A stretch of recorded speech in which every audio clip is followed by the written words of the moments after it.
Welcome students. आपके exams आने वाले हैं, इसलिए हम क्विक रिवीजन में जो आपने पढ़ा है उसको हम रिवाइज करने जा रहे हैं। तो पहला यूनिट हम लेते हैं, दैट्स अंडरस्टैंडिंग एनवायरनमेंट। अब एक ऑर्गेनिज्म है, एक ऑर्गेनिज्म की सराउंडिंग में, ये मान लीजिए एक ऑर्गेनिज्म है, इसकी सराउंडिंग में जो भी चीज़ें आती हैं वो इसका एनवायरनमेंट कहलाती हैं। और ये चीज़ें जो है ये दो टाइप्स की होती हैं, एबायोटिक और biotic. Abiotic components of environment, non living components of environment है। जैसे हमारे एनवायरनमेंट में पानी है, वाटर है, एयर है, सॉइल है, सनलाइट है, ये एबायोटिक कंपोनेंट्स या फिजिकल एनवायरनमेंट कहलाते हैं। इसी तरीके से हमारे एनवायरनमेंट में कुछ लिविंग ऑर्गेनिजम्स भी होते हैं, जैसे प्लांट्स हुए, एनिमल्स हुए, इंसेक्ट्स हुए, और भी बहुत सारे टाइप्स की लाइफ है। तो वो biotic components of the environment कहलाते हैं, या वो हमारा बायोलॉजिकल एनवायरनमेंट बनाते हैं। जैसे मैंने यहाँ पे लिखा भी है, एनवायरनमेंट के दो हिस्से हैं, बायोलॉजिकल एनवायरनमेंट और biological component of the environment, जिसमें बायोटिक ऑर्गेनिजम्स आते हैं या biotic component of the environment कहलाता है, और फिजिकल और abiotic component of the environment. तो यहाँ पे आपने देखा होगा कि जो ये टर्म है एनवायरनमेंट, ये एक फ्रेंच वर्ड से ली गई है जिसका नाम है एनवायरोनर, जिसका मतलब हुआ कि सराउंड करना। अब सराउंड करने के 3 डायमेंशंस आते हैं, किसको सराउंड किया जाता है, किससे सराउंड किया जाता है, और कहाँ पे सराउंड किया जाता है। व्हाट इज सराउंडेड, सराउंड किसको किया गया है, एक ऑर्गेनिज्म को सराउंड किया गया है। बाय व्हाट इज सराउंडेड, किससे सराउंड किया गया है, एक्सटर्नल फैक्टर्स से सराउंड किया गया है। ये एक्सटर्नल फैक्टर्स जो हैं ये एबायोटिक भी होते हैं, बायोटिक भी होते हैं। तो व्हाट इज सराउंडेड, किसको सराउंड किया गया है, वाई, इसके बाद बाय व्हाट इज सराउंडेड, इसके बाद वायर इज सराउंडेड, एक ऑर्गेनिज्म को कहाँ पे सराउंड किया गया है, अपने हैबिटेट के इर्द गिर्द इसको सराउंड किया गया है। तो इसके बाद यहाँ पे ये जो पैरा है यहाँ पे आप देख रहे हैं, इसमें 2 कंपोनेंट्स ऑफ द एनवायरनमेंट की बात की गई है, जिसमें आप एबायोटिक और बायोटिक कंपोनेंट्स देखते हैं। सो बायोटिक कंपोनेंट्स आपको पता ही है, biotic components are the living components of the environment, and abiotic components are the non living components of the environment. तो इसके बाद यहाँ पे आप आइए फिर एक बार देख लेते हैं हम, जो एनवायरनमेंट है इसके 2 हिस्से हैं, बायोलॉजिकल कंपोनेंट और फिजिकल कंपोनेंट, इसकी बात यहाँ पे हुई है। इसके बाद है scope and importance of environmental science. आपको पता है स्कोप एंड इम्पॉर्टेंस क्या है एनवायरमेंटल साइंस की। जब ही हम एनवायरमेंटल साइंस पढ़ेंगे तभी हमें अपने एनवायरनमेंट के बारे में पता चलेगा, तभी हम होंगे अवेयर अबाउट एनवायरनमेंट। देखिए हमारे एनवायरनमेंट की क्या अहमियत है, आप समझ सकते हैं। A healthy environment is necessary for the biodiversity on the earth. एक हेल्दी एनवायरनमेंट है, जो भी टाइप की लाइफ इस एनवायरनमेंट, जो भी टाइप की लाइफ इस प्लेनेट पे है, उसके लिए एक हेल्दी एनवायरनमेंट ज़रूरी है। It determines the level of what we call as wellbeing of all other organisms. जो भी ऑर्गेनिज्म इस प्लेनेट पे है उसकी वेलबींग जो भी है, उसका दारोमदार डायरेक्टली किस पर है, डायरेक्टली इसका दारोमदार है depending upon the level of the cleanliness in our environment. तो स्कोप और इम्पॉर्टेंस बहुत ज़्यादा एनवायरमेंटल साइंस का। हम एनवायरमेंटल साइंस पढ़ेंगे तभी हमें पोल्यूशन के बारे में पता चलेगा, तभी हमें बायोडाइवर्सिटी को कौन से थ्रेट्स हैं उनकी चीज़ों के बारे में पता चलेगा, तभी हमें अपने साफ़ सुथरे माहौल का अंदाज़ा लगेगा और हमें पता चलेगा कि इसकी क्या अहमियत है हमारी लाइफ में। इसके बाद है नेक्स्ट जो हमारा यहाँ पे कॉन्सेप्ट है, that is components of the environment. अब कंपोनेंट्स ऑफ द एनवायरनमेंट पे आइए आप। जब हम कंपोनेंट्स ऑफ द एनवायरनमेंट देखते हैं तो मैंने आपको इससे पहले भी कहा कि एनवायरनमेंट के 2 हिस्से हैं। जैसे यहाँ पे है physical environment, non living components of the environment form the physical component of the environment, जिसको आप एबायोटिक कंपोनेंट भी कहा करते हैं, abiotic component of the environment. इसके बाद है बायोलॉजिकल कंपोनेंट, जिसको आप कहते हैं biotic component of the environment. Nutshell में कहेंगे आप, जो नॉन लिविंग कंपोनेंट एनवायरनमेंट का है वो है फिजिकल एनवायरनमेंट, जो लिविंग कंपोनेंट है वो है बायोलॉजिकल एनवायरनमेंट या बायोटिक कंपोनेंट। इसके बाद है सोशल एनवायरनमेंट। देखिए अब फिजिकल एनवायरनमेंट में क्या आता है, ईयर आता है जो बनाता है एटमॉस्फेयर। हमारी ज़मीन के इर्द गिर्द सारा जो ईयर है ये एटमॉस्फेयर बनाता है। इसके बाद हाइड्रोस्फीयर, हमारे ज़मीन पर जो भी पानी है जहाँ भी है ये बनाता है हाइड्रोस्फीयर। लिथोस्फीयर, जो भी सारी सॉइल है, लैंड है, ये ज़मीन है, ये बनाती है लिथोस्फीयर। इसके बाद है बायोलॉजिकल एनवायरनमेंट। इसमें आते हैं फ्लोरा, फ्लोरा का मतलब हुआ प्लांट्स, और इसमें आते हैं फाना, फाना का मतलब हुआ एनिमल्स। और इसके बाद आते हैं माइक्रोबिया। इसका मतलब है माइक्रोब्स, माइक्रो ऑर्गेनिजम्स, जैसे बैक्टीरिया हुए और बहुत सारे किस्म के माइक्रो ऑर्गेनिज्म हैं। इसके बाद है सोशल एनवायरनमेंट। सोशल एनवायरनमेंट बनता है हमारी सोसाइटी, इकोनॉमी और पॉलिटिक्स से। तो इसके बाद हम एक एक करके हमारे अबाइट कंपोनेंट्स ऑफ द एनवायरनमेंट के बारे में बात करने जा रहे हैं। इसके बाद हम पहले लिथोस्फीयर के बारे में बात हम करेंगे, इसके बाद हाइड्रोस्फीयर के बारे में, फिर एटमॉस्फेयर के बारे में। तो लिथोस्फीयर टर्म जो है ये लिथोस से ली गई है, जिसका मतलब है Rocky. The concept of lithosphere was given by E.H. Law in 1911। It includes the outer mantle of the solid earth and the crust consisting of minerals and the soil। तो नटशेल में यह कहा जाता है कि जो अर्थ की अपर लेयर्स हैं वो बनाती हैं लिथोस्फीयर। आप जानते हैं कि हम ज़मीन पे ही रहते हैं और ज़मीन की जो अपर सरफेस है यही हमारे काम आती है और इसको हम लिथोस्फीयर कहते हैं।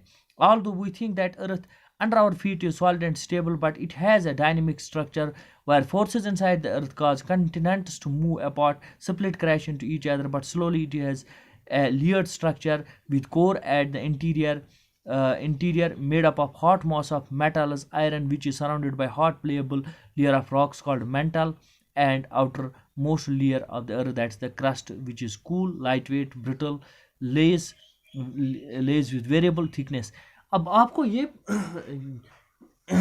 जानकर कोई परेशानी नहीं होगी, क्योंकि आपने लोअर क्लास में भी पढ़ा होगा कि अर्थ का जो स्ट्रक्चर है ये ओवॉइड है। इसका सेंट्रल पार्ट जो है वो कहलाता है कोर, और बीच वाला जो हिस्सा है वो कहलाता है मेंटल, और सबसे बाहरी लेयर जो है वो कहलाती है crust. So earth is a stratified structure, outer layer is known as crust, middle layer is known as mantle and inner layer is known as core. और इस कोर में मोल्टन मास होता है, जबकि ये आउटर लेयर जो है दैट्स क्रस्ट, ये कंपैरेटिवली लाइटर लेयर होती है। और इसी क्रस्ट के अपर लेयर को हम सॉइल कहते हैं, जिसमें हम एग्रीकल्चरल प्रैक्टिस करते हैं। तो ये था कुछ general concept about the lithosphere.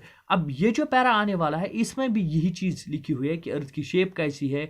Earth is having ovoid shape, ये बेजवी शक्ल की है। बेजवी शक्ल का मतलब हुआ जैसे अंडे की शक्ल होती है उसी तरीके की इसकी भी शक्ल है। अब इसके बाद है एक और चीज़, यहाँ पे आपको यहाँ पे इस पैरा में ये लिखा पाएंगे आप कि जो मेंटल है, मेंटल में आप कुछ सिलिकेट्स पाते हैं, मैग्नीशियम पाते हैं, और जो कोर है, कोर में आप मोल्टन मास पाते हैं इन द फॉर्म ऑफ आयरन। ये इस पैरा में यहाँ पे लिखा गया है। इसके बाद है हाइड्रोस्फीयर। हाइड्रो का मतलब हुआ वाटर। इस ज़मीन पर जितना भी पानी है उसको आप हाइड्रोस्फीयर कहते हैं। अब वाटर बॉडीज बहुत टाइप्स की हैं। मैरीन वाटर है, marine water mean salty water, जैसे आप समंदर में पाते हैं, और फ्रेश वाटर सोर्सेज भी हैं, जैसे नदी नालों में, दरियाओं में आप पानी पाते हैं। तो hydrosphere includes water resources in the form of oceans, seas, rivers, lakes, reservoirs, streams, ice caps, groundwater and aquifers etc। तो जो भी आप ज़मीन पे पानी पाते हैं, चाहे वो ज़मीन के अंदर हो, टेबल वाटर हो, ग्राउंड वाटर हो, फिर ज़मीन के सरफेस पे हो in the form of oceans, lakes, brook, streams, rivers etcetera, और बल्कि जो आप कंटेंट मॉइस्चर का कंटेंट भी पाते हैं वो भी हाइड्रोस्फीयर में आता है। और जो आप हमारे एटमॉस्फेयर में भी एक कंपोनेंट वाटर का होता है। Water is marvellous substance essential for life. You know that life is impossible without water. आप जानते हैं कि ज़िंदगी का आगाज़ पानी से ही हुआ है, और पानी के बगैर ज़िंदगी का अंदाज़ा आप नहीं कर सकते हैं। It's important medium for life process as it dissolves nutrients, regulates temperature of body. तो कुछ इसकी यहाँ पे खसलतें बयान की गई है। ये डिजॉल्व करता है बहुत सारे सब्सटेंसेस को, इसमें बहुत सारे न्यूट्रिएंट्स पाए जाते हैं, बॉडी की टेम्परेचर को रेगुलेट करता है, हमारी बॉडी से वेस्ट्स को बाहर निकालता है, support structures. It has been estimated that there are 370 billion gallons of water on Earth। तो एक अंदाजे के मुताबिक पूरी ज़मीन पर 370 बिलियन गैलन्स ऑफ वाटर हैं, which include water in all the 3 forms. इसमें पानी तीनों फॉर्म्स में लिया गया है। सॉलिड फॉर्म में in the form of ice caps, liquid form में in the form of water, और गैशियस फॉर्म में भी वाटर है in the form of water vapour. तो टोटल जो वाटर कंटेंट हमारे प्लैनेट पे है वो है 370 बिलियन गैलन्स। तो ये हुए, तो सारा जो वाटर है इस प्लैनेट पे वो बनाता है हाइड्रोस्फीयर। तो इसके बाद है आप थोड़ा बहुत यहाँ पे दिया होगा ये जो इंफॉर्मेशन यहाँ पे ये हाइड्रोलॉजिकल साइकिल के बारे में दी गई है, जिसको आप वाटर साइकिल भी कहते हैं। अब हाइड्रोलॉजिकल साइकिल में आपको एक कंसेप्ट याद रखना है कि जो वाटर है, वाटर जो मान लीजिए यहाँ पे वाटर है, ये एक वाटर बॉडी है, मान लीजिए ये एक वाटर बॉडी है। तो जब सनलाइट इस पे पड़ती है, सनलाइट ये इवापोरेट हो जाता है ये वाटर, और आगे जाके यही बनाता है क्लाउड्स, और क्लाउड्स फिर बर्स्ट हो जाते हैं और वो फिर ज़मीन पे गिरते हैं, बरसते हैं इन द फॉर्म ऑफ वाटर। तो फिर ये साइक्लिक फॉर्म में लिक्विड से गैशियस फॉर्म, फिर गैशियस से लिक्विड फॉर्म चला जाता है।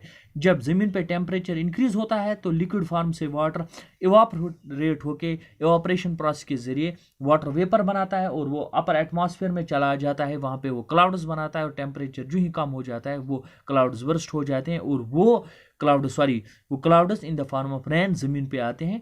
और ये साइक्लिक फॉर्म में ये वाटर का movement from liquid to the gaseous form चलता रहता है। इसको वाटर साइकिल कहिए या हाइड्रोलॉजिकल साइकिल आप कहिए। तो इसके बाद है एटमॉस्फेयर। एटमॉस्फेयर आपको पता है कि इस ज़मीन के इर्द गिर्द हवा की एक गिलाफ है, जिसको आप, या हवा की एक चादर है, envelope of air around our earth is known as atmosphere. देखिए यहाँ पे it is a layer of gases protective in nature surrounding the earth from all sides. ये हमारे ज़मीन को हर एक साइड से प्रोटेक्ट करता है ये एटमॉस्फेयर।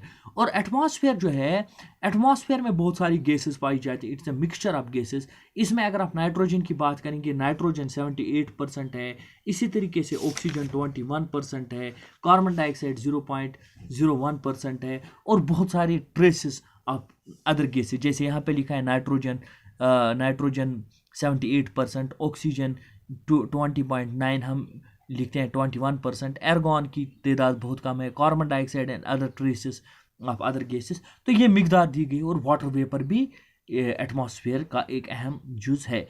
लेकिन इस एटमॉस्फेयर की बहुत सारी लेयर्स हैं। एटमॉस्फेयर की, जैसे मैंने आपको पढ़ा है, सबसे निचला वाला लेयर है जो ज़मीन के साथ लगता है, दैट ट्रोपोस्फीयर। इसके बाद स्ट्रेटोस्फीयर, इसके बाद मीजोस्फीयर, इसके बाद थर्मोस्फीयर, इसके बाद आयनोस्फीयर, इसके बाद एक्सोस्फीयर। ये मैंने आपको बिल्कुल पढ़ाया है, क्लास के अंदर मैंने पढ़ा है। ट्रोपोस्फीयर सबसे पहला लेयर है, troposphere. The first layer is troposphere followed by stratosphere followed by mesosphere followed by thermosphere then ionosphere and then exosphere। ये इसकी लेयर्स हुई।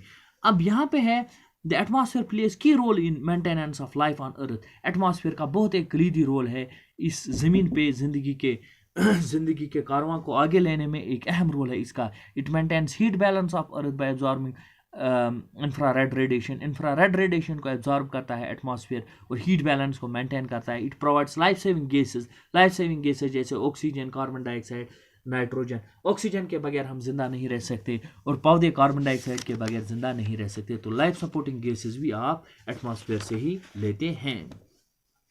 इसके बाद है बायोस्फीयर।